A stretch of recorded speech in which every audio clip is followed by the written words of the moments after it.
Today we're going to talk about how to get your white belt in Jiu Jitsu. So you are currently a leather belt, as Michael likes to say. Yep. Moving into Jiu Jitsu, how do you make those first steps? Breaking news, this just in. People that have slapped that like and bumped the subscribe are more likely to have slapped that like and bumped that subscribe. Back to the show. We had this podcast, right? We asked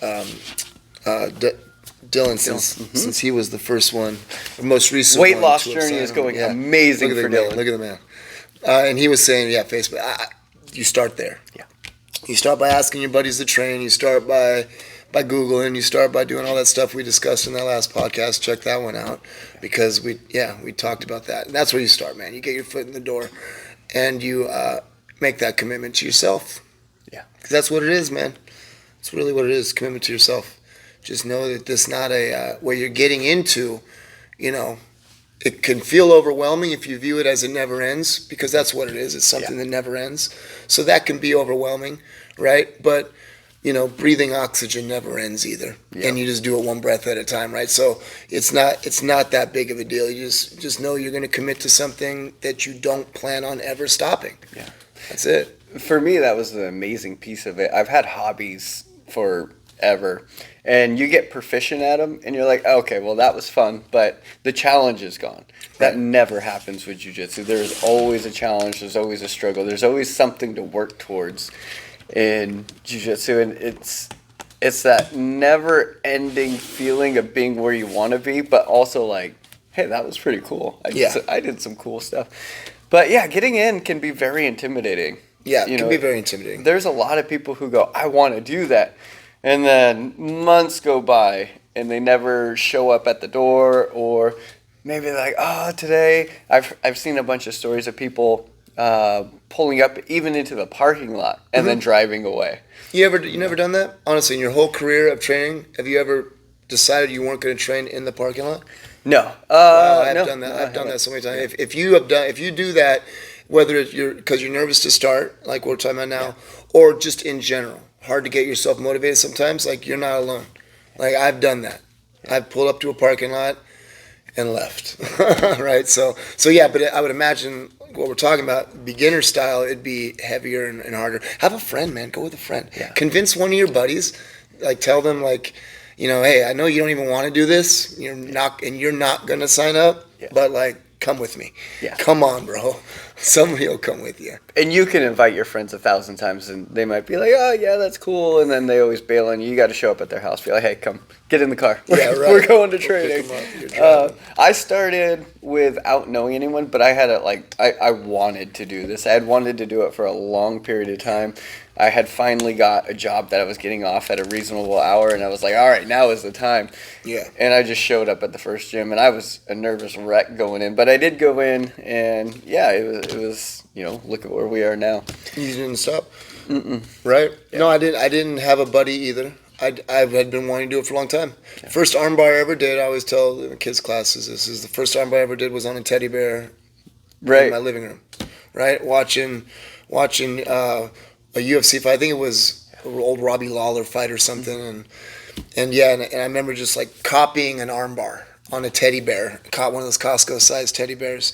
And that was the first armbar I ever did. So I wanted to train, enough to where I didn't need a buddy necessarily to get me in the door either. I just went down there and signed up. But I don't think it's fair to compare my journey necessarily to an average person, because I wrestled for years. And I was not bad at it. So I had like a little confidence going in the room, which is like, what a benefit, dude, to have some confidence walking into a new scenario. That's not common, right? So I'm impressed by people that start training jiu-jitsu with no experience in anything, and just go, and hopefully, that's why gyms need to make good experiences for new people. Yeah. I was 26 years old with no experience. Yeah. You didn't wrestle or nothing. Nothing. Yeah. So it was walking into that, and yeah, it bit me. You see right off the bat when people get that jiu-jitsu bug.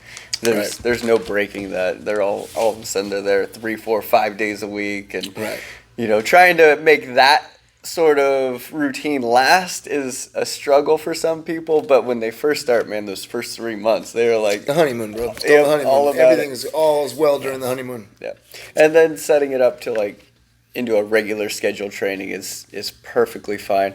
I've seen people say, "Well, I can only train twice a week." Well, train twice a week. Yeah, train twice a week. I mean, like train what you can train, man. Obviously, if you're doing it because that's what you could do, man. That's what my schedule allots me to do. Then go for it. But just if you ever catch yourself, and I've done this too. I've gotten to experience a lot in this grappling stuff, right? If you catch yourself, just maybe doing the bare minimum, right?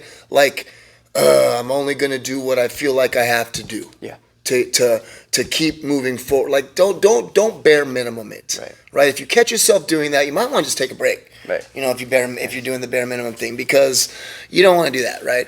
But if your schedule only lets you train 2 times a week, then train 2 times a week. Like that's. And you might find that I can slip in a third. I can get to a morning class. I can, and people always say that they don't have, the funds or the time and the thing. But if you're actually passionate about something, you find the funds, you find the time, you 100%. find what you need. No, totally. And it's really not that expensive in the long run because, people will go to dinner and spend $80. I know, it's amazing, right? And then they'll be like, $150, $200 for jiu-jitsu. What's... but no, there's 2 dinners for them. People have $6 a day, which is very standard coffee habits, right? So that's like a standard run-of-the-mill coffee habit. That's What's 6 times 3? 175 or something. Man, $180 a month, something like that. Yeah. That's more than I charge. Yeah. So stop making excuses, get to training. But making that first step, you just got to do it. Grab a friend, send a message, call the studio, go into the studio, whatever you need to do in order to make those steps happen. And if you do have a buddy that's in it, tag along, follow them, because they probably know it's unlikely that they went to one studio and never trained anywhere else. So they're going to have a little experience of the gyms in the area. Yeah, you never know. It depends. Yeah. Just depends. If your buddy's a white belt, that might be the only gym they ever trained at. Right, yeah. But, there's Google reviews. There's you just dropping in and trying different gyms. This is like, this feels like exactly what we were talking about the other day, right? And it's not 1990 ananymore. So the chances of you going in and getting completely messed up is very, very low. Right, yeah. People...